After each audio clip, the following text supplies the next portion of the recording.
Start करते हैं। Muslim attacks on India. Muslim attack on India पर जब स्टार्ट किया जाता है तो इस पर क्या है, यहीं से क्या होगा, हमारा दिल्ली सल्तनत भी स्टार्ट करेगा। और दिल्ली सल्तनत जब खत्म होगा तो कौन आएगा, मुगल। मुगल से फिर नए नए ब्रिटिश एम्परर्स आ जाएंगे और उसके बाद फिर हमको कहाँ मिला था, आजादी मिला। तो मुस्लिम अटैक जो था, तो हमारे जो जितने भी मुस्लिम थे इंडिया पर जिन्होंने अटैक किया था वो सिर्फ और सिर्फ दो कंट्रीज के थे। कितने कंट्रीज के थे? दो कंट्रीज के थे। एक थे अरब कंट्री के। किस कंट्री के? अरब कंट्री के थे। और दूसरा जो थे वो तुर्क कंट्री के थे। कौन सी कंट्री के थे? तो पहला जो मुस्लिम अटैक था अरब कंट्री के लोग ने किया था। सबसे पहला जो अटैक हुआ था वो 712 में हुआ था। क्यों हुआ था? 712 में बाई मोहम्मद बिन कासिम। मोहम्मद बिन कासिम ने किया था। और इसका जो सबसे पहला अटैक था वो इंडिया के सिंध पर हुआ था। किस पर हुआ था? अरब का 712 में मोहम्मद बिन कासिम नाम का एक एम्परर था जिसने अटैक किया था सिंध पर, और पहले इसको जीत लिया था उसने। और अगेन 713 में इसने अटैक किया था मुल्तान पर। जनरली इसका जो मेन उद्देश्य था भारत में आने का वो बस यही था कि वो आए यहाँ पर और यहाँ का जितना भी सोना चांदी उसके लूट करके लेके चला जाए। मेन उसका काम यही था। ठीक है, चाहे वो अरब कंट्री के हो चाहे वो तुर्क कंट्री के, मेन उनका काम उद्देश्य यही था कि आइए लूटिए और जाइए। तो ये 712 में और ये 713 में अरब कंट्री के यही दो मेन थे। तुर्क वाले जो थे, तुर्क वालों का भी काम यही था कि आते थे, लूटते थे और क्या चले जाते थे। ये जो तुर्क वाले थे, तो इसमें जो तुर्क का जो सबसे पहला आया था उसका नाम था सुवक्तगीन। क्या नाम था उसका? सुवक्तगीन। सुवक्तगीन। सुनो यार, सुवक्तगीन जो था ये आया था 986। किसमें आया था? 986 में आया था। और यहाँ पर आते इसका भी वही काम, लूटता था, लूट कर क्या चला जाता था। फिर क्या था, इसके बाद दो मेन आए थे। एक था गजनवी और एक था गौरी। महमूद गजनवी और मोहम्मद गौरी। तो पहला जो था वो कौन था? गजनवी। गजनवी जो था वो सुवक्तगीन का पुत्र था, बेटा था ये। कौन? गजनवी। ये गजनवी देश का राजा था। कहाँ का था? गजनवी। तुर्क में देश का जगह का नाम है, वहीं का राजा था। और इधर कौन आया था? गौरी, मोहम्मद गौरी। ये गौर देश का राजा था। किस देश का था? गौर देश का राजा था ये गजनवी और ये गौरी। सुवक्तगीन 986 में आया था। एक बार इसने लूटा, लूट करके क्या चला गया। यहाँ पे उनका मतलब राज करने का कोई उद्देश्य नहीं था। गजनवी आया। गजनवी ने टोटल 1001 से लेकर के 1027 तक 17 टाइम्स अटैक किया था। कुल 17 बार अटैक किया था इसने। कितनी बार? 17 बार अटैक किया था। कहाँ पर? इंडिया में। और मेन 1025 में जो इसका सोमनाथ पर अटैक था वो सबसे ज्यादा फेमस हुआ था। सबसे ज्यादा फेमस कौन हुआ था? सोमनाथ का 1025 में हुआ था। 17 बार इसने क्या में अटैक किया था, लूट लूट करके क्या चला जाता था। मेन ये गजनवी है। ठीक है, उसके बाद कौन है? गौरी। कौन है? गौरी। गौरी जो है इसके बारे में सुनो, ये ध्यान सुनो। पहले क्या था, ये आया था 1191 में सबसे पहली बार। कितने में आया था? 1191 में। The first battle of Tarain इसी वक्त हुआ था। क्या? First battle of Tarain. First battle of Tarain. इसमें क्या था, देखो 3 लोग थे। कितने लोग थे? 3 लोग थे। पहला तो ये गौरी था। पहला कौन था? गौरी। दूसरा था पृथ्वीराज चौहान। शॉर्ट फॉर्म में PRC लिख देते। ठीक है, पृथ्वीराज चौहान। और एक था जयचंद। एक कौन था? जयचंद। पहला जब लड़ाई हुआ था तो पृथ्वीराज चौहान और जयचंद आपस में मिल करके लड़े थे और गौरी को क्या करा दिया था? हरा दिया। ग्रेटर देन का सिंबल उधर बनाए, मतलब वो सब जीत गए। आई बात समझ में? पृथ्वीराज चौहान और जयचंद जो थे आपस में मिल गए। अब मिल करके गौरी से लड़ाई किया। लड़ाई करके क्या करा दिया? हरा दिया। तो फर्स्ट बैटल ऑफ तराइन का विनर कौन था? पृथ्वीराज चौहान। उसके बाद जब सेकंड बैटल हुआ, अगले साल फिर आया लड़ाई करने के लिए, सेकंड बैटल ऑफ तराइन के लिए। तो अब ये जो जयचंद था ना, ये दलबदलू निकला, पलट गया। पहले दे रहा था साथ किसका? पृथ्वीराज चौहान का। जाके मिल गया किससे? गौरी से। अब गौरी और जयचंद मिल गए तो पृथ्वीराज चौहान हार गया। तब ये जीत गया और पृथ्वीराज चौहान क्या हो गया? हार गया। अब गौरी क्या था? गौरी भी क्या लूट करके चला ही जाता। लूट करके क्या चला जाता। लेकिन इसकी बेटी का शादी हो गया कुतुबुद्दीन ऐबक से। हाँ, इसकी जो बेटी थी, इसकी जो डॉटर थी, ठीक है, उसकी शादी हो गई किससे? कुतुबुद्दीन ऐबक से। अब जब ऐबक आ गया तो ऐबक था मोहम्मद गौरी का गुलाम, स्लेव था, और वहीं से स्टार्ट हो गया हमारा क्या? Slave dynasty. क्या स्टार्ट कर गया? Slave dynasty. ऐबक जब वो भी मोहम्मद गौरी भी चला जाता, मतलब दिल्ली सल्तनत होता ही नहीं अगर उसकी बेटी की शादी ऐबक से न हुई। तो ऐबक आया, ऐबक क्या था एक तरीके का? स्लेव। तो अब ऐबक से स्टार्ट हो गया। ऐबक के बाद कौन आया? आराम शाह, इल्तुतमिश, रजिया सुल्तान और कई सारे आए हैं। उसके बाद फिर लगातार डिनेस्टी चलता चला गया है। मेन जो था यही था क्या? ऐबक यहीं से स्टार्ट कर जाएगा। यहाँ से स्टार्ट कौन कर जाएगा? दिल्ली सल्तनत। कौन स्टार्ट करेगा? दिल्ली सल्तनत। इतना लिखो पहले।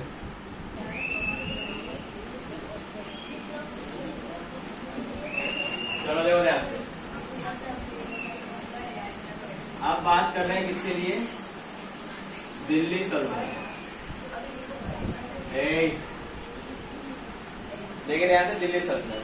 दिल्ली सल्तनत जो है ये 1206 से लेकर के पूरा चला है 1526। दिल्ली सल्तनत 1206 से लेकर कहां तक चला है? 1526 तक। इसमें टोटल 5 डिनेस्टी है। कितने डिनेस्टी है? 5 डिनेस्टी है। सबसे पहला जो है इसमें आया था स्लेव डिनेस्टी। कौन सा आया था?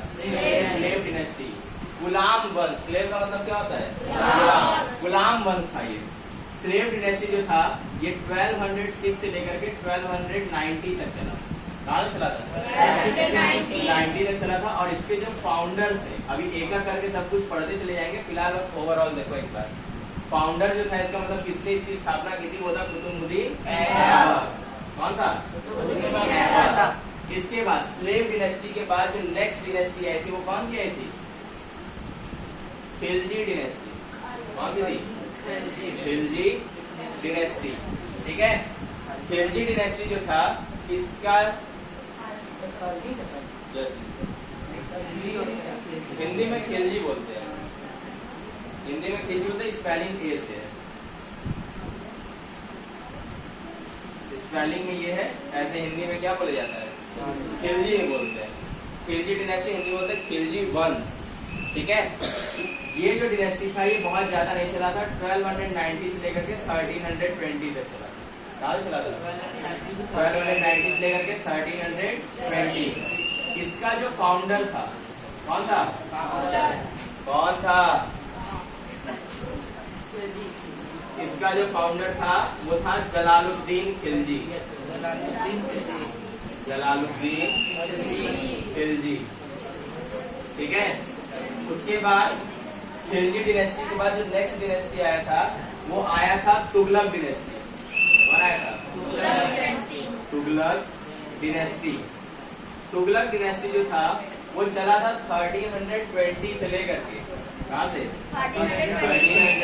1320 से लेकर के ये चला था तुगलक डिनेस्टी पूरा 1414 तक। कितने तक? 1414 का 1412 तक। 1412 तक। 1412 के बाद जब अगला डिनेस्टी आता है इसका, ये तो इसका फाउंडर, इसका जो फाउंडर था तुगलक डिनेस्टी का वो था गयासुद्दीन तुगलक। कौन था? गयासुद्दीन तुगलक। गयासुद्दीन तुगलक।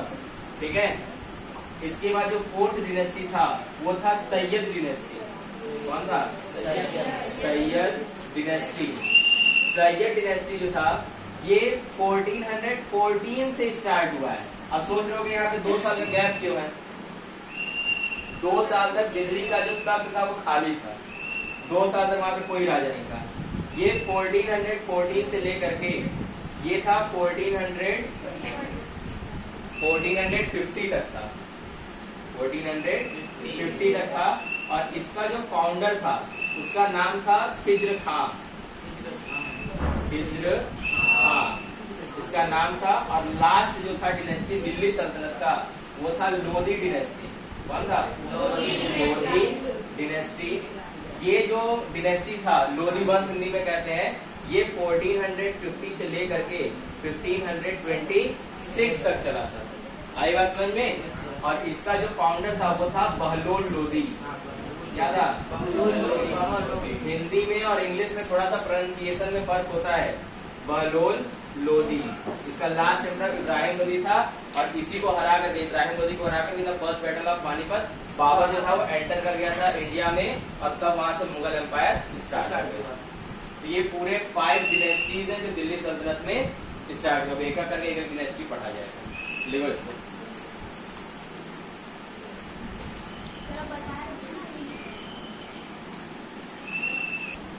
हो गया। चलो देखो ध्यान से, अब पढ़ने जा रहे हो इसको, स्लेव डिनेस्टी। स्लेव डिनेस्टी कहाँ से कहाँ तक चला था? 1206 से लेकर के 1290। ठीक है। अब देखो ध्यान से, स्लेव डिनेस्टी का जो फाउंडर था, ठीक है, संस्थापक मतलब जिसने इसको स्टार्ट किया था। स्लेव का मतलब ये होता है गुलाम। स्लेव का मतलब क्या होता है? गुलाम। तो स्लेव जो है, पहले वो मोहम्मद गौरी का स्लेव, मतलब मोहम्मद गौरी जो जीत चुका था तराइन का सेकेंड बैटल, तो जब वो मरा तो मरने के बाद 1206 में उसने जो अपना राजा का गद्दी था उसने दे दिया किसको? अपने गुलाम कुतुबुद्दीन ऐबक। कुतुबुद्दीन ऐबक। कुतुबुद्दीन ऐबक। अब ये कुतुबुद्दीन ऐबक जो था वो बहुत दानवीर इंसान, बहुत ज्यादा, मतलब बहुत दान देता था, गरीबों की बहुत मदद करता था। इसलिए इसको कई सारे नाम दिए गए। कई सारे क्या दिए गए? नाम दिए गए। जो बहुत ज्यादा लोगों को दान करता है उसको हातिम बोलते हैं। क्या बोलते हैं?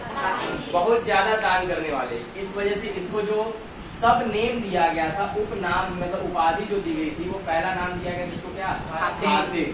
पहला नाम क्या दिया गया था? हातिम। ये किस लिए दिया गया था? गरीबों की बहुत ज्यादा मदद करने के लिए, दान देने के लिए। फॉर पुअर्स, गरीबों को बहुत उसने दान दिया था, इसलिए वजह से इसका नाम क्या रखा गया था? हातिम। लाखों रुपए ये दान में दे देता था, लाखों रुपए दान में देता था। इस वजह से इसको नाम दिया गया था लाख बख्श। क्या नाम दिया गया था? लाख बख्श। क्यों? क्योंकि लाखों रुपए ये दान दे देता था, इसलिए इसको नाम दिया गया था क्या? लाख बख्श। इसको पूरा का पूरा कुरान याद था, मुस्लिम था, पूरा का पूरा कुरान जिसको याद था उसको हाफिज बोलते हैं। क्या बोलते हैं? हाफिज। तो इसको हाफिज नाम दिया गया था। और इसको ऐसे जो जिसको कुरान पूरा याद होता है उसको नाम दिया जाता है कुरान खान। क्या नाम दिया जाता है? कुरान खान। तो कुरान खान भी किसका नाम हुआ? कुतुबुद्दीन ऐबक। क्यों? क्योंकि इसको पूरा क्या कुरान याद था। क्यों होता है ना कुरान में? लर्न ऑल कुरान, पूरा का पूरा कुरान इसको क्या था? याद था। इस वजह से इसका नाम दिया गया था क्या? कुरान खान। ये 3 नाम है जो किसको दिए गए थे? कुतुबुद्दीन ऐबक को दिया गया था। ये रहा कौन कौन? हातिम, क्योंकि गरीबों की बहुत मदद करता था, लाख बख्श, लाखों रुपए दान में देता था, हाफिज या कुरान खान, क्योंकि इसको पूरा कुरान याद था, याद था। अब देखो ध्यान से, इसने कई सारी चीजें बनवाई है। क्या किया? कई सारी चीजें, जिसमें से सबसे ज्यादा फेमस कौन है? कुतुब मीनार। कौन फेमस है? कुतुब मीनार। तो ये जो कुतुब मीनार है, क्या है? कुतुब मीनार। लग रहा है कि अपने नाम तो बनवाया है, भाई नाम भी इसका क्या है? कुतुबुद्दीन ऐबक। लेकिन इसने अपने नाम पर इसको नहीं बनवाया है, इसने अपने गुरु बख्तियार काकी के नाम पर कुतुब मीनार बनवाया। किसने? बख्तियार काकी इसके गुरु का नाम है। ये इसने बनवाया था in the memory of his गुरु। और गुरु का नाम क्या था? बख्तियार काकी। बख्तियार काकी, इनके याद में इसने बनवाया था क्या? कुतुब मीनार। लेकिन जब तक वो कुतुब मीनार बन करके तैयार हो पाता तब तक ये मर चुका था। उसको कंप्लीट इल्तुतमिश करवाया था। कौन करवाया था? इल्तुतमिश कंप्लीट करवाया था। बख्तियार काकी के याद में, मतलब उसका जो गुरु था, जो टीचर था उसका, उसकी याद में इसको कुतुब मीनार उसने बनवाना स्टार्ट किया था। आई बात समझ में? तो ये कुतुब मीनार। उसके साथ साथ इसका एक सेनापति था, बहुत फेमस है, सुनो ध्यान से क्यों फेमस है। इसका एक सेनापति था, उसका नाम था बख्तियार खिलजी। क्या नाम था? बख्तियार खिलजी।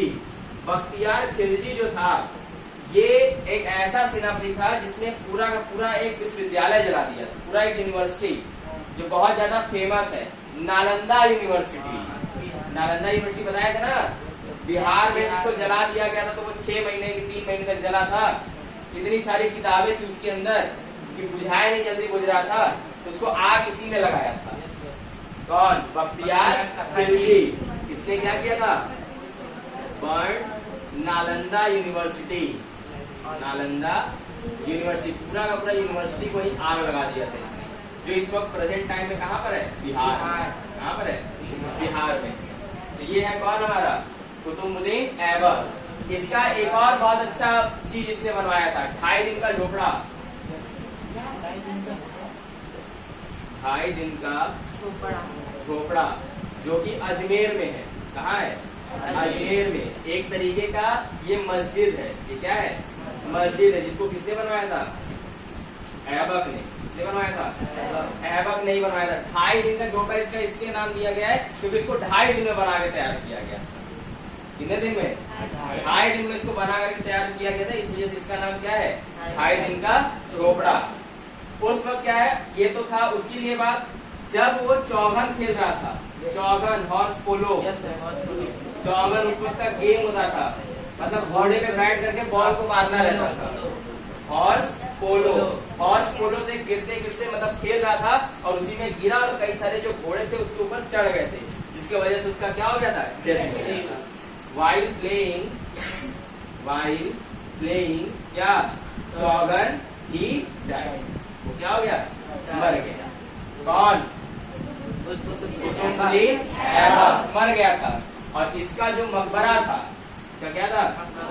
जो बहुत ज्यादा फेमस लोग होते हैं, जो बहुत ज्यादा पॉपुलर होते हैं, जैसे दफनाया तो सबको जाता है, लेकिन जो फेमस होता है तो उनके चारों तरफ क्या है? पूरा बिल्डिंग बना दिया जाता है। जैसे ताजमहल कैलकाटा का मकबरा ही न है, उसमें मुमताज का क्या है? कब्र है।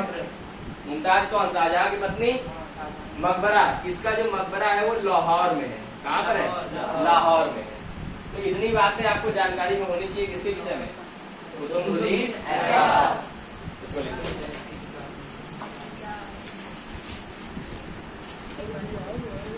याद देखो, जब ऐबक मर गया, ठीक है, तो ऐबक के बाद जैसे आप अपने बुक में देखोगे तो डायरेक्ट आपको दिख जाएगा नाम किसका? इल्तुतमिश का।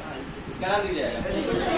बट बीच में भी एक ऐसा एम्परर आया था, आराम शाह। आराम शाह, ये 1210 के लास्ट में वो मरा था। तो ये 1210 से लेकर के 1211 था, ठीक है। ये बहुत अनकैपेबल था, अयोग्य था, मतलब किसी भी चीज का इसको सहुर नहीं था, थोड़ा सा भी इसको तमीज भी नहीं था कैसे रूल करना चाहिए, क्या करना चाहिए, बिल्कुल किसी भी चीज का इसको नॉलेज नहीं था। इस वजह से 1 साल बाद इसको हटा दिया गया। तो क्या कर दिया गया? हटा दिया गया। और हटा देने के बाद कौन आया? इल्तुतमिश। अब इल्तुतमिश जो था वो 1211 से लेकर के 1236 तक रूल किया था। अब इल्तुतमिश भी क्या था? ऐबक का गुलाम। ऐबक का क्या था? गुलाम, स्लेव था वो। क्या था? स्लेव। तो इल्तुतमिश, अब भाई नाम भी स्लेव डिनेस्टी का है और इसमें मैक्सिमम जितने भी हुए हैं, एक जो राजा ऊपर का वर्क करता था उसका जो गुलाम होता था वही क्या नाम है? राजा बन जाता था। एक तरीके से मतलब कोई नौकर है, नौकर होता था अचानक राजा बन जाएगा, वो मरा तो राजा बन गया, इस तरीके से होता था। तो इल्तुतमिश जो था ये बहुत ज्यादा क्या कहते हैं, अच्छे से रूल करना चाहता था, दिमाग का बहुत तेज था ये। कौन? इल्तुतमिश। अब ये जो इल्तुतमिश था, अब अगर आपसे कोई पूछेगा who is the founder of Delhi सल्तनत, तो आप बोलोगे किसका नाम? ऐबक का। किसका नाम बोलोगे? लेकिन ऐबक ने कभी भी अपने आप को एज ए सुल्तान अनाउंस नहीं किया, मतलब वो कभी भी राजा के नाम से अपने आप को नहीं बुलाया। जब भी वो था तो एक सिपाही सलाहकार के नाम पे था। किसके नाम पे था? सिपाही सलाहकार। कभी भी अपने आप को राजा नहीं बनाने दिया वो। तो इल्तुतमिश जो था, एक उसमें क्या जैसे सर्टिफिकेट होता है ना कहीं पर भी कि I am educated, I am graduate, तो उसी तरह हर एक चीज में जब वहाँ का जो राजा होता था तो वो भी यही चाहता था कि उसको भी एक सर्टिफिकेट मिले। तो एक खलीफा नाम का जगह था जिस बात का सर्टिफिकेट देता था कि आप कैपेबल हो, आप क्या हो? कैपेबल हो एक राजा की तरह। वो सर्टिफिकेट इल्तुतमिश ने लिया था। वो सर्टिफिकेट जो था किसने लिया था? किसने? इल्तुतमिश ने। ये जो था इसको रियल फाउंडर, इसको क्या? रियल फाउंडर या फर्स्ट सुल्तान के नाम से कहते हैं। वो जो था ऐबक, वो अपने आप को कभी भी सुल्तान का पद नहीं दिया था, उसको सर्टिफिकेट नहीं मिला था। अब जैसे तुमको एक बात कहा, जैसे कहा जाएगा कि तुमको भले ही गाड़ी चलाने आता है, लेकिन जब तक डीएल नहीं बनाया तो तुम्हारा काम नहीं ना चलेगा।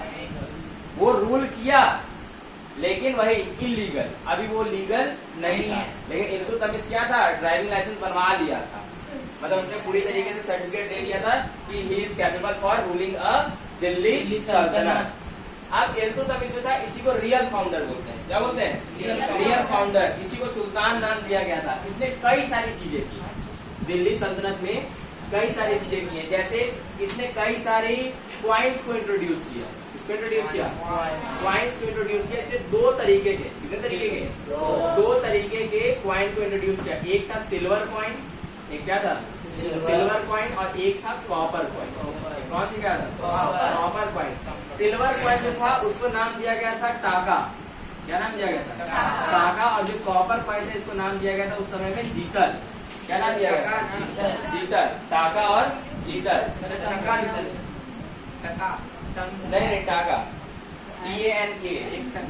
सिल्वर कॉइन, कॉपर कॉइन, टाका और जीतल, ये चीज हो गया। उसके बाद सुनो ध्यान से, इसमें क्या था, इनके पास जो दिल्ली सल्तनत में इल्तुतमिश था, इसके पास सोना चांदी मतलब जितना भी होता था ना, इस चीज की कमी थी इसके पास। इसके पास क्या थी? कमी थी, मतलब बहुत ज्यादा अमाउंट में इसके पास सोना चांदी नहीं था दिल्ली सल्तनत के पास। तो उस वक्त क्या था, अब किसी को भी एज ए सैलरी देना है, इसके लिए जो सेना में काम करते थे या जितने भी इसके मंत्री होते थे, मिनिस्टर्स होते थे, तो उनको कुछ ना कुछ तो आप दोगे ना एज ए सैलरी। तो ये क्या करता था, एज अ सैलरी उनको जमीन दे देता था। क्या देता था? जमीन। जैसे जैसा उसका सैलरी है, तो लो जमीन का थोड़ा सा टुकड़ा तुम्हारा हो गया, इस तरीके से। तो उस पॉलिसी को इक्ता कहते थे। उस पॉलिसी को क्या कहते थे? इक्ता। और जो उसको लेता था उसको इक्तादार कहते थे। क्या कहते थे? इक्तादार। मतलब ये एज अ सैलरी जो देता था, वो क्या देता था? इस पॉलिसी को इसने नाम दिया था क्या? एज अ सैलरी ये देता था क्या? जमीन, अ पीस ऑफ लैंड। कोई भी एक जमीन का टुकड़ा जिस हो गया, जब आज से तुम्हारा ये अ पीस ऑफ लैंड। इस पॉलिसी को, ये जो सैलरी देने की इसकी पॉलिसी थी, जिसमें जमीन क्या नाम है किसी का नाम कर दिया जाता था एज अ सैलरी, उसको बोला जाता था क्या? इक्तास। क्या होता था? इक्तास। और जो जमीन को लेता था उसका बोलते थे इक्तादार। आपके बुक में लिखा हुआ है इक्तास करके, उसको क्या बोलते थे? इक्तादार। आई बात समझ में? ये इल्तुतमिश बहुत दिमाग का तेज था। इल्तुतमिश जो था वो बहुत दिमाग का तेज था। एक बार एक बरूनी नाम का दूसरे देश का था, तो इसके पास आया था मदद मांगने के लिए कि हमारी जान बचा लीजिए, जान बचा लीजिए। तो उसने कहा कि ठीक है, हम दिल्ली सल्तनत के राजा हैं, बचा लेंगे तुम्हारा जान। तो उसने क्या किया, उसको कह लिया कि चलो आप हमारे मेहमान खाना में चलो, मेहमान आप हमारे हो, चलिए। तो फिर उसको शाम को बुलाया खाने पे के लिए, जो आया था उसके शरण में, तो उसको बुलाया कि एक बात है, तुम भागते भागते आए तो हो, लेकिन किससे भाग रहे हो ये तो बताओ। तो उसने बताया कि हम चंगेज खान से भाग रहे। किससे भाग रहे? चंगेज खान सबसे क्रूएल एम्परर में से एक, बहुत खतरनाक।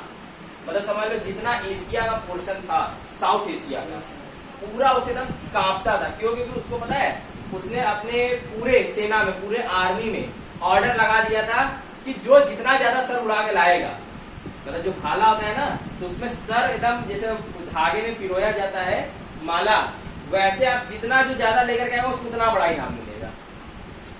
अब जो लोग रहते थे वो ज्यादा से ज्यादा मारते चले जाते थे। इसलिए सबसे खतरनाक सेना जो थी वो चंगेज खान की थी, क्योंकि वो बहुत ज्यादा क्रूएल था। मारने से पहले सोचेगा नहीं कौन है, मारने से पहले सोचेगा नहीं कौन है, बस ये है मारता चला जाएगा। इतना खतरनाक था। अब जब इल्तुतमिश को पता चला इसको तो चंगेज खान का है, चंगेज खान साहब, चंगेज खान को पता चल जाएगा तो इल्तुतमिश आ जाएगा इंडिया में आकर इल्तुतमिश को उड़ा देगा, क्योंकि भाई हर कोई डरता था उससे। तो उसने कहा आप तुरंत निकलो यहाँ से, तुरंत उसको भगा दिया वहां से, तुरंत उसको भगाया। अब फिर चंगेज खान को चिट्ठी लिखा, पहले फोन तो चलता है, व्हाट्सएप थोड़े ना करेगा, तो उसको चिट्ठी लिखा कि आपके यहाँ से भागा हुआ जो था आपके पास वापस भेज दिए, ठीक है, हमारे आपके व्यवहार में कोई कमी नहीं होनी चाहिए, क्योंकि इतना क्रूएल ही था वो। सबसे ज्यादा समझ लो किसी को भी मारने से पहले उसकी सेना सोचती नहीं थी, भाई बात भी सही है, जिसको ज्यादा इनाम बड़ा चाहिए मारते चला जाएगा एक लाइन से, चंगेज खान से उस वक्त समझ लो सभी लोग डरते थे, चंगेज खान इतना खतरनाक था। तो ये कौन है? इल्तुतमिश। कौन है? फिर इल्तुतमिश क्या, जब इसके मरने की बात, जब 1236 में ये मरा तो ये लिख करके मरा था कि इसके जो बेटे हैं वो पूरी तरीके से कैपेबल नहीं है एज एम्परर। एज एम्परर मतलब खुद को एक राजा की तरह, वो खुद को क्या कहते हैं, उतने योग्य नहीं थे। तो उसने अपनी बेटी को रजिया सुल्तान, उसको बोला कि बेटी तुम योग्य हो, तो उसने लिख करके क्या किया, लिख करके मरा था कि मेरे बाद जो नेक्स्ट एम्परर होगा मेरी बेटी होगी। कौन? रजिया सुल्तान। और इसके साथ साथ जो इल्तुतमिश था उसने एक 40 दल बनाया था। क्या बनाया था? 40 दल, मतलब 40 लोगों का एक समूह था। क्या था? मतलब ग्रुप ऑफ 40 पर्सन कहो। ये तुर्क का था, तुर्क से पढ़ते आ रहे हो ना ये, तो 40 तुर्क के लोगों का ये पूरा था। और बिना इन 40 लोगों के सहमति से इल्तुतमिश कुछ नहीं करता। आई बात समझ में? तो जब उसने क्या नाम है, उसका जो बेटा था, उसके बेटे का नाम था रुकनुद्दीन। क्या नाम था? रुकनुद्दीन। रुकनुद्दीन कौन था? Son of Iltutmish. इल्तुतमिश का बेटा था। तो ये ऐसा राजा तुरंत बन गया जैसे ही वो मरा। और वो लिख करके गया है कि कौन बनेगा? रजिया। वो लिख करके बना था। तो उस वक्त क्या, रजियाबाद, ये जो 40 थे वो इस बात के खिलाफ थे कि एक महिला शासिका नहीं होनी चाहिए, कोई भी लेडीज हमारी राजा नहीं हो सकती। इस चीज के वो लोग खिलाफ थे। तो रुकनुद्दीन वो बन गया उसका बेटा, लेकिन ये चीज उसके साथ तो अन्याय हो गया। तो उस वक्त इल्तुतमिश ने क्या किया था, एक तरीके का न्याय बनवाया कि अगर किसी को भी किसी भी तरीके के किसी भी सरकारी कर्मचारी या राजा से अगर शिकायत होगा तो वो मस्जिद में जब लोग नमाज पढ़ करके बाहर निकल आएंगे तो रेड ड्रेस पहन करके, लाल साड़ी पहन करके या लाल कोई भी तरीके का कपड़ा पहन करके अगर वो बाहर खड़ी है तो इसका मतलब ये होगा कि वो न्याय चाहिए उसको। क्या चाहिए? रजिया को नहीं मिला तो वो रेड ड्रेस पहन करके मस्जिद के बाहर खड़ी हो गई। और वो जो लिख करके मरा था वो दिखा दिया ऐसे कि देखिए हमारे पिताजी ने लिख करके मरे हैं कि हमें एज ए सुल्तान बनना चाहिए, लेकिन बनाया गया किसको? रुकनुद्दीन। अब 40 तुर्क के जो लोग थे वो साथ थे किसके? रुकनुद्दीन। लेकिन पूरी जनता साथ हो गई किसके साथ? रजिया के साथ। और फिर हमारी नेक्स्ट एम्परर आ गई कौन? रजिया। चलो